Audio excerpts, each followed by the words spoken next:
There is a specific kind of exhaustion that settles in after you realize how much you gave, only to be met with betrayal. It is not just heartbreak. It is the quiet, heavy weight of confusion. You keep replaying conversations, searching for the moment things shifted, trying to understand how someone could receive so much patience, so much steady care, and still choose to undermine the foundation you built together.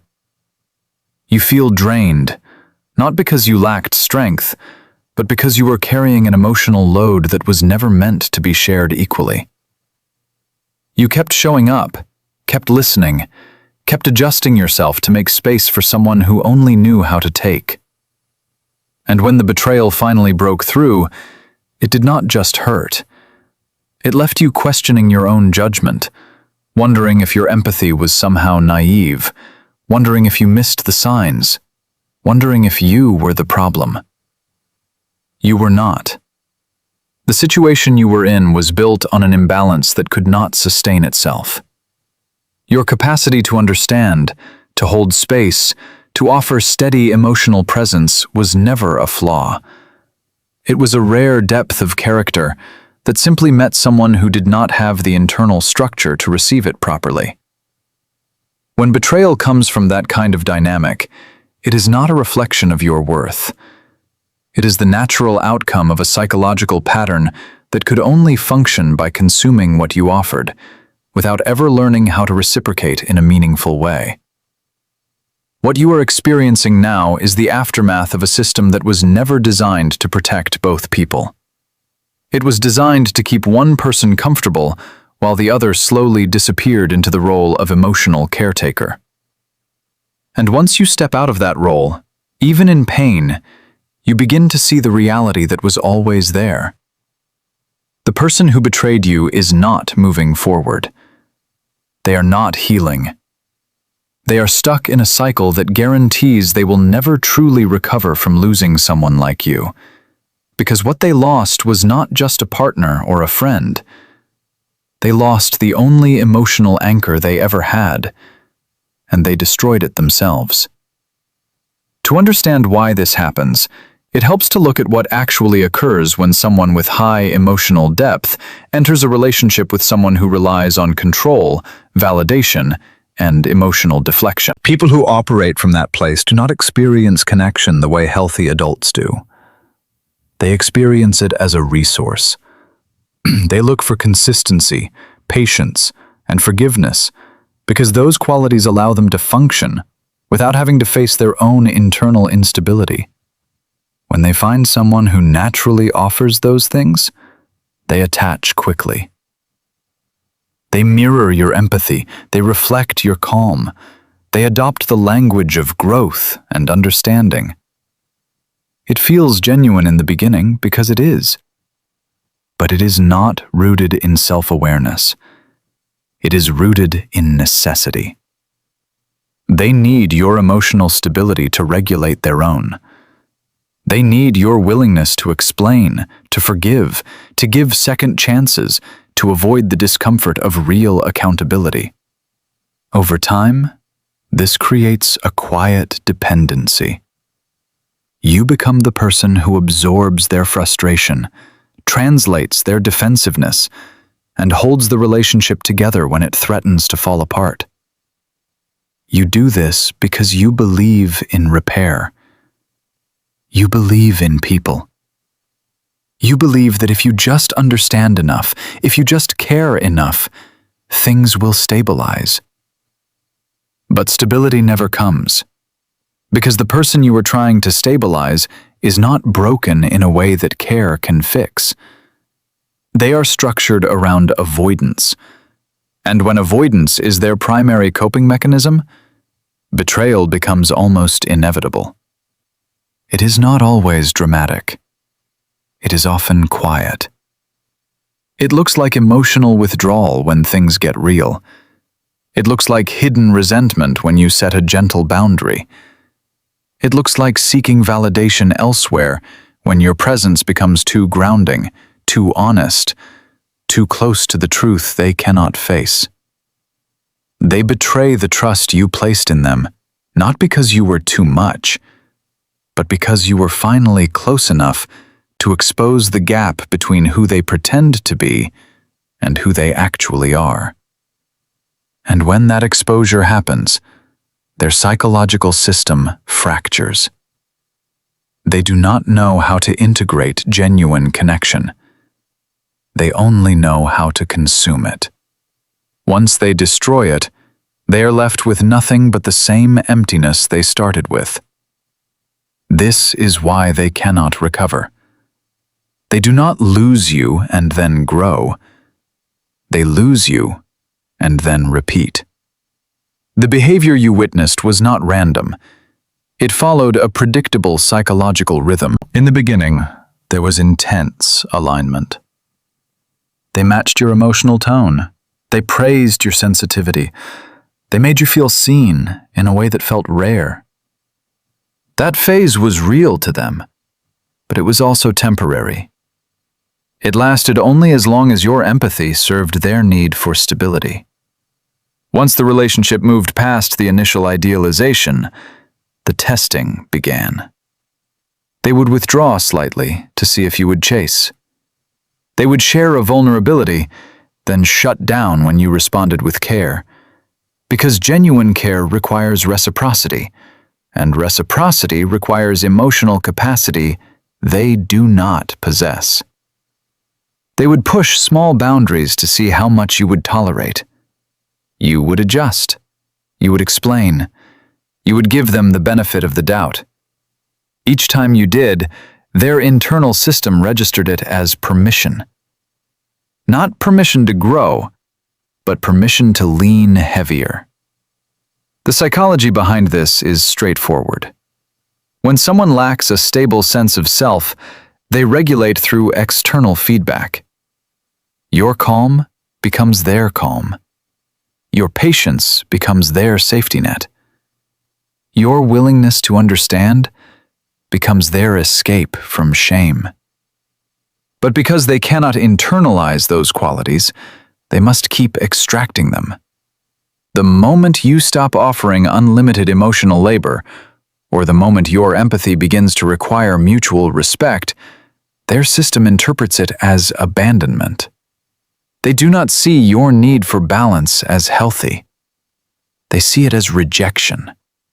And when rejection triggers their fear of exposure, they act out. They create distance. They deflect. They find alternate sources of validation. This is the betrayal. It is rarely a single event. It is a slow dismantling of trust through emotional avoidance, hidden contradictions, and quiet disloyalty. They do it because it is the only way they know how to maintain control without facing the discomfort of real intimacy. Intimacy requires honesty. Honesty requires self-awareness. Self-awareness requires the ability to sit with discomfort without running from it. They cannot do that. So they break the connection instead.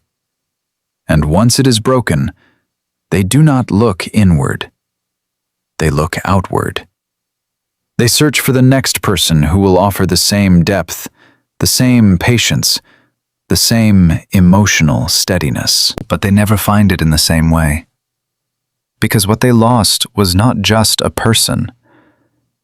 It was a specific psychological function that you naturally provided without even realizing it. You were the mirror that reflected their best possible version back to them. When they shattered that mirror, they lost the reflection.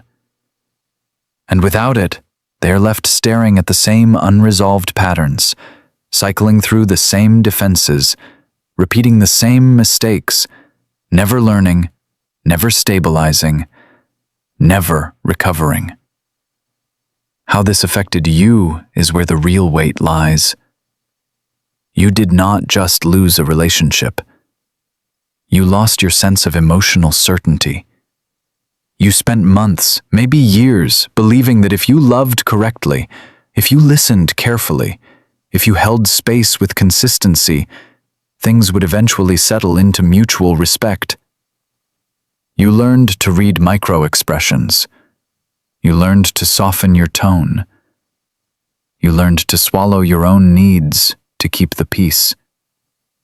Over time, that constant adjustment erodes self-trust. You begin to question your own perceptions. You start apologizing for reactions that were completely normal. You convince yourself that your sensitivity is the problem, that your empathy is too heavy, that you are asking for too much just by wanting basic honesty. That is the psychological toll of this dynamic. It does not leave bruises. It leaves doubt. It trains you to second-guess your own reality. It makes you carry the emotional responsibility for someone who refuses to carry their own. And when the betrayal finally surfaces, the damage is not just in the loss of the person. It is in the loss of your own clarity. You feel fractured because you gave so much of yourself to a dynamic that only knew how to take. You feel confused because your natural response to pain was to understand, to repair, to heal, and none of those responses were met with reciprocity. You feel exhausted because empathy requires energy, and you were running on empty while trying to keep someone else afloat. But here is the truth that often gets buried under the noise. Your empathy was never the weakness. It was the very thing that kept the system running longer than it should have. You were not too much. You were simply interacting with someone who had no capacity to match what you brought. That is not a reflection of your failure. It is a reflection of their limitation. And once you recognize that, the confusion begins to lift. You stop searching for what you did wrong. You stop trying to decode their contradictions. You start seeing the pattern for what it was, an emotional imbalance that could only survive as long as you kept absorbing the weight they refused to carry. The moment you stop absorbing it, the pattern collapses. And that collapse is not your fault. It is the natural result of a system that was never built to last. As you step back from the immediate pain, a quiet clarity begins to form. You start noticing how your body responds when you stop explaining yourself. You notice how your mind settles when you stop trying to fix what was never yours to fix. You realize that the exhaustion was never about love. It was about carrying someone else's emotional avoidance, disguised as connection. Recognition is the first step toward emotional independence. You do not need to analyze their next move. You do not need to predict their behavior. You do not need to understand why they chose betrayal over repair. You only need to understand what that choice reveals about their internal structure. It reveals someone who cannot sit with honesty. It reveals someone who cannot tolerate mutual accountability. It reveals someone who would rather lose something rare than face something real. That is not your burden to carry. That is their pattern to repeat. Your job is not to wait for their awakening. Your job is to return to yourself. This is where awareness shifts into grounded detachment.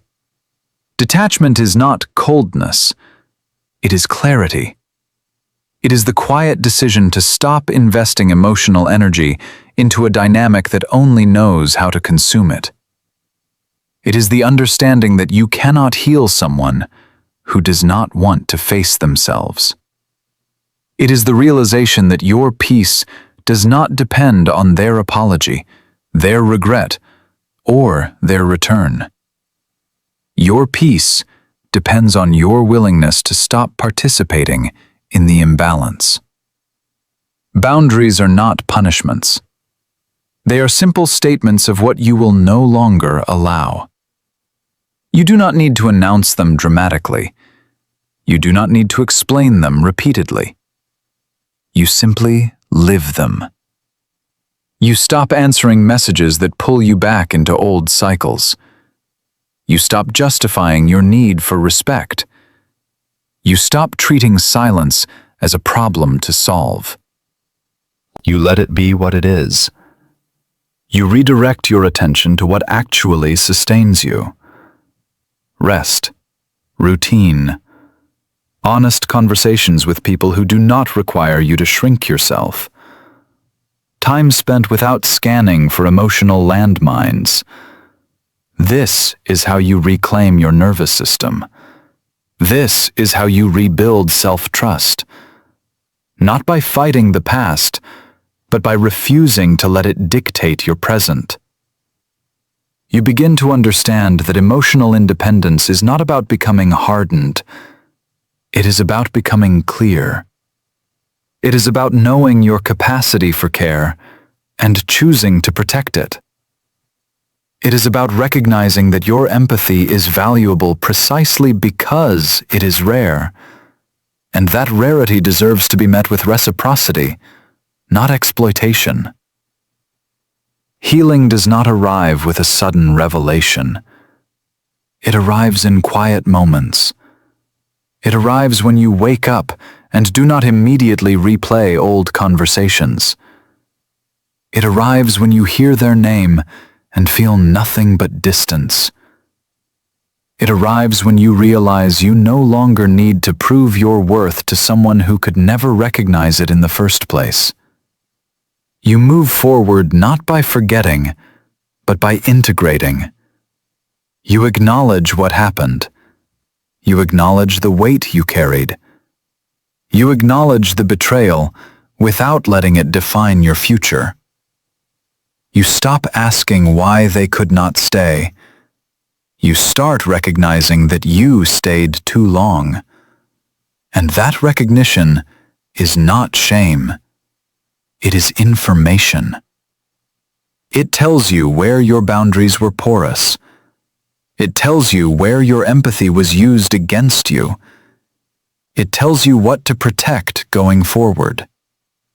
And with that information, you rebuild.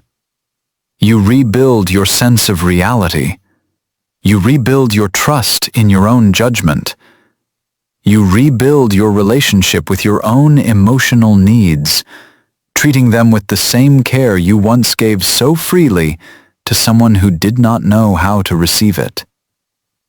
This is where true closure lives. Not in their apology, not in their regret, not in their eventual collapse or repetition. Closure lives in your decision to stop waiting for them to become someone they are not. Closure lives in your willingness to accept the reality of who they are and to choose yourself anyway. You do not need to hate them. You do not need to forgive them on a timeline. You only need to step out of the dynamic completely. Emotionally, mentally, physically. You leave the door closed. You stop checking. You stop wondering. You stop measuring your healing against their behavior. Their path is theirs. Yours is yours. And yours is moving toward stability, toward calm, toward a life where your empathy is met with respect, where your patience is valued, where your presence is not used as a tool for someone else's regulation. That life is not a fantasy. It is a natural result of stepping away from what drained you and returning to what grounds you. You were never broken by the betrayal. You were only temporarily disoriented by a system that could not hold what you offered. Now you see it clearly. Now you understand the pattern. Now you know that your capacity for depth is not a liability. It is a strength that simply requires the right environment to thrive. You are not starting over. You are returning to yourself. And that return is quiet, steady, and permanent. You do not need to prove anything. You do not need to explain anything. You only need to keep choosing clarity over confusion, peace over exhaustion, and self-respect over emotional survival. The weight is lifting. The noise is fading. You are no longer carrying someone else's avoidance. You are standing in your own truth.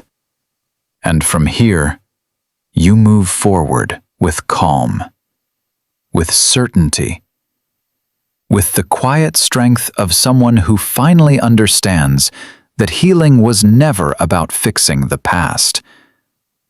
It was about reclaiming your future.